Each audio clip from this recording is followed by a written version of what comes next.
Absolutely. Some of the malls across the country. This is the exception to the rule. Some of the schools as well. Yeah. You're right. It's the exception to the rule. Yeah. But, these clubs take a hit. Although, and this is going to be the most vaguer than... Vaguer? Is that a word? Vaguer? Vaguer. It is now. Vaguer. This is going to be vaguer than my story where I left names out. There was another promoter that had an issue last night, too, which was another crazy story. Again, I've only heard one side, but something was going on in the city last night. Yeah. Maybe it was the drinking water. But we're going to take a break here. We're going to go out with the October chord, The Flood. Nice. And you're listening to MyNightOut Radio on rifreeradio.org and MyNightOutRI.com. We'll be right back.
Information is free. The law will There is hope.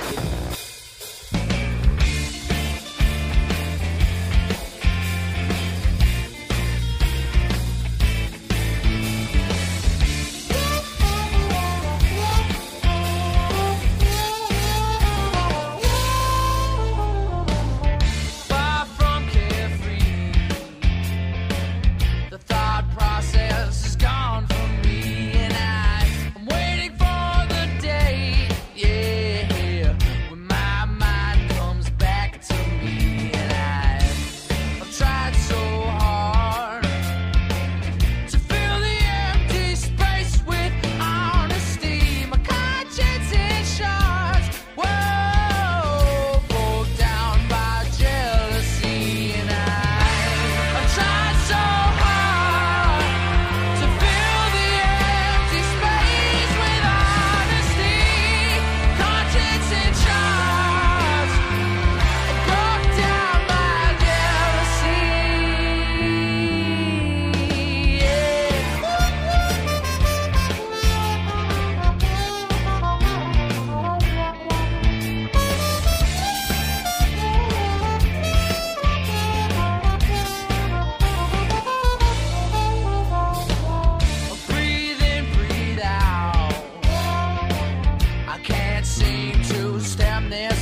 Okay, welcome back to My Night Out Radio on rifreeradio.org and MyNightOutRI.com.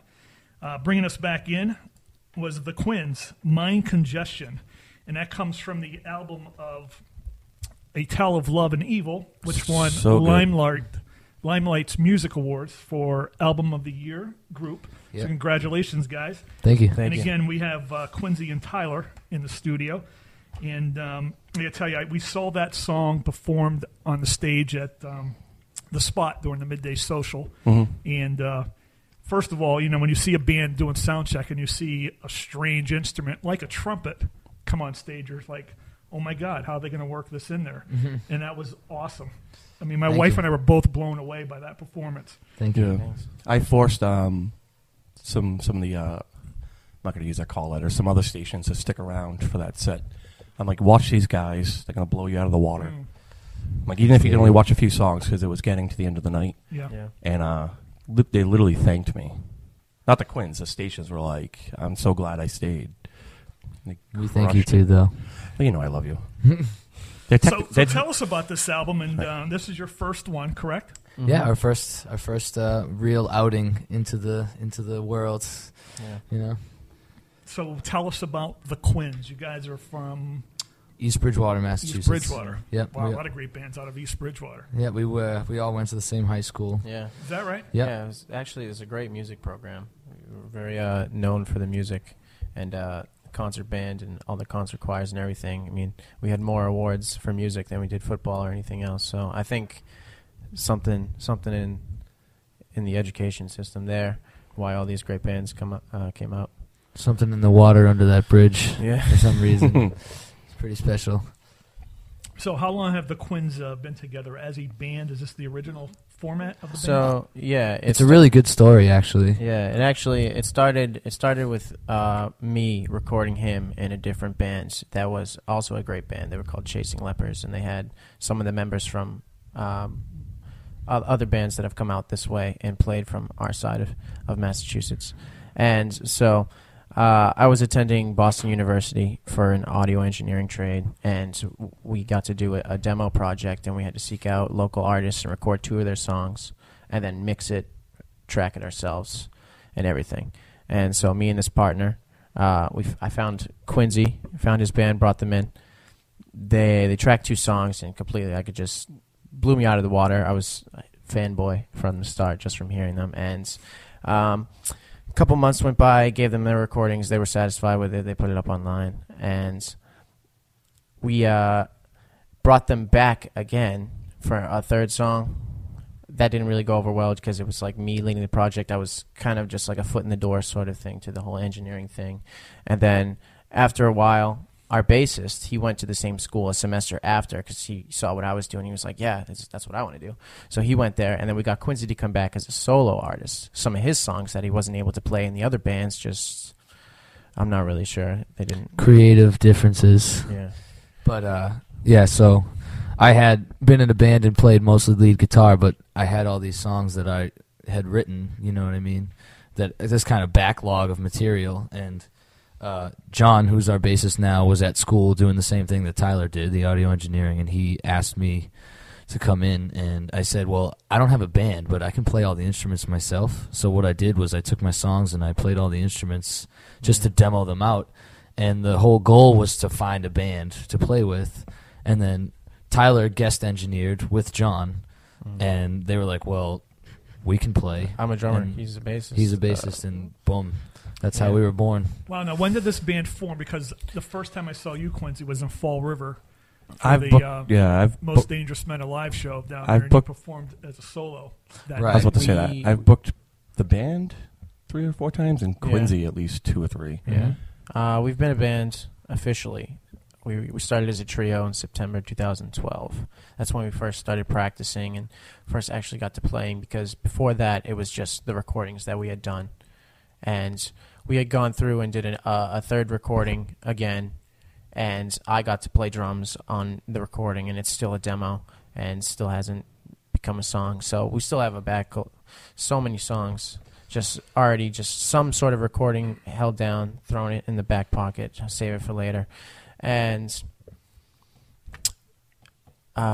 I think was it like 6-7 months go by, and we started looking for potential people to join the bands. I mean, we originally wanted a keyboardist or some sort of maybe backup musician who could just play whatever. Is that in the recordings? Like just backing keys or?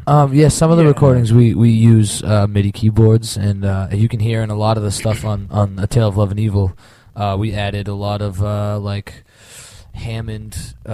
Well, it's not actual Hammond keyboards, but like you can get anything out of a computer. Yeah, just that organ sound. That organ sound, and it kind of fits our sound. That kind of rock blues. Mm-hmm. It's a huge element in that style.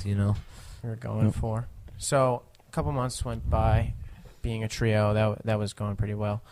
And then we started looking around for people to play with, and out of the blue, this kid who I knew was probably like barely over 4 feet high, just like this little kid. His name was Robbie Sturdivant, and I knew him from high school. His mother was my drama teacher in high school, so he would come as like an 8th grader to the high school because his mom's teaching drama and he has to wait for a ride home, whatever. So I hang out with him. We used to skate and stuff. And since then, so in 2012, he was 17. He grew to be like 6'3", so he's a giant. He's bigger than all of us. Taller than all of us, and he's younger than all of us. It's comical to see him and Quincy sit next to each other. How old is he now? 19. He just turned 20 today. You guys. Today is his birthday. Actually, happy birthday, Robbie. Happy birthday, Robbie. So how long do you think as this complete lineup that you guys have been hitting it now? It's been 2 years now. About 2 years solid, yeah. About 2 years. Yeah, you guys are crushing it. Mm-hmm. You know how I look at this? I don't want to offend Boston, but there's so many Massachusetts bands that are like Southern New England. Tons of great bands out of Attleboro, North Attleboro, the Bridgewater area.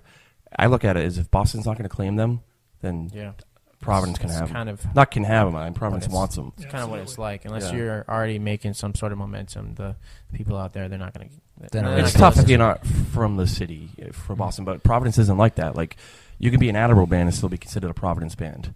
I consider you guys basically a Providence band, and you're further from the state line. We definitely consider it our home base because you guys are the ones who welcomed us with open arms first, and you've been killing it here too. And we really appreciate all the feedback and the Limelight Awards is just like a huge motivational burst for us. And there'll be more. You guys, I can see you guys in the New England Music Awards, the Motif Awards. Yeah, we hope so. Doing more BRU stuff like that, which we're all working. They're also technically a midday band, so they're friends with Eric closer with Eric from Most Dangerous Men, who's part of Midday. So we've been doing a lot with him. We just opened for Aldous Collins' band, who just won Live Act of the Year last night at the New England Music Awards. So shout out to them for sure. Nice. They hooked us up with a spot at the Tinker's Son in Norwell on what was it, the 10th? Yeah, I believe. Or I don't know, but it was a Wednesday night. They have a weekly spot there, and they had us open for them, and they were really impressed with us, and we were really impressed with